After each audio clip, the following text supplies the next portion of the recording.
fait partie d'une ONG au niveau de la famille. Du coup, on va marquer La Fédération Femmes pour la paix. Voilà. Et moi, c'est la Fédération pour la paix universelle. Ah, formidable. Voilà. Et donc, justement, les valeurs familiales sont un aspect fondamental pour la solidité de la société, pour les enfants, surtout l'éducation. C'est très important.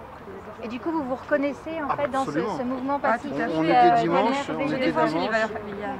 On a des Moi, enfants. pour moi, c'est chacun très de clair, notre côté. hein, un enfant vient de d'origine. Et puis aussi pour l'éducation des enfants. Et vous seriez prête alors à venir veiller 24 heures? Moi, je pense que je pourrais faire. Ouais, Je ouais. viendrai, Eh bien, on vous Moi, je invite vous alors à envoie venir nous des rejoindre. croissants et à boire. Eh ben, c'est très gentil. Dès que je suis venu de... C'est un loft avec la plus belle vue de la beau, capitale, oui, vous vous oui, rendez oui. compte? Non, puis en plus, au symbole de la paix. Oui. Donc c'est important que la paix et ces valeurs-là commencent au sein de la famille. Et que l'éducation que les parents passent aux enfants, c'est la première des choses la plus importante à protéger justement. Et donc l'État doit protéger cette institution parce que la vie vient d'un homme et d'une femme. Et votre association est française, elle existe dans d'autres Dans le pays? monde entier. Dans le monde C'est une entier. ONG qui dépend C'est des ADA. Nations Unies, ECOSOC. Et vous êtes ADA. Mon mari est japonais.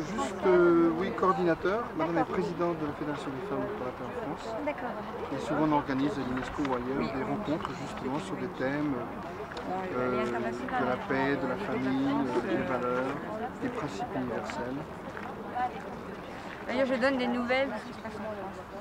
Et surtout, elle répond, oui, voilà, elle a un site. C'est génial. Elle a un Alors, du site, coup, elle on va parle. remonter l'information. Ah oui, oui. Brigitte, parce que du coup, comme on n'aura pas forcément l'explication orale avec ceux qui vont exploiter ce cahier, ça leur permettra de faire le lien. Donc là, vous êtes là pour jusqu'à une certaine heure, si j'ai bien compris. Voilà, c'est ça. En fait, on fait 24 heures de Oui, veille. après, il y a d'autres personnes Et qui après, vont il y en a venir. qui prennent le relais et qui vont continuer la veille. Maintenant, en fait, la veille va aller jusqu'à vendredi. D'accord. Et il y a énormément de mères qui sont levées en disant ben, nous, on veut faire la même chose, Eh oui. mais du coup, on va le faire chez nous. Chez vous, chez elle. D'accord. Du coup, à partir de vendredi, il y en a qui sont sur Caen, Rennes, Toulouse. Et ça revient ici à Paris le 24 mai. Ah, le 24 mai. 24. Voilà. Ah, c'est Oui, bien. parce que le 26 mai, Voilà. Si vous pouvez nous envoyer ces informations-là que vous venez de dire, que nous pourrons divulguer à travers nos réseaux, vous voyez? Parce que souvent les gens ne sont pas... Ok, bah alors moi je vais l'accompagner d'un petit mot, parce que après je passe Oui, le relais. bien sûr, bien Je sûr. vais l'accompagner d'un petit mot et du coup on va le faire Que passer. nous puissions savoir ces dates, ces rencontres et l'objectif, comme ça on pourra cibler tout le network qu'on a, le réseau qu'on connaît, pour les D'accord, donc en fait informer. les personnes vont rentrer en contact avec moi. Bon, il y a juste quand même, j'ai envie de vous donner un contact si jamais vous avez envie. C'est Caroline Vernet. Caroline, non? oui.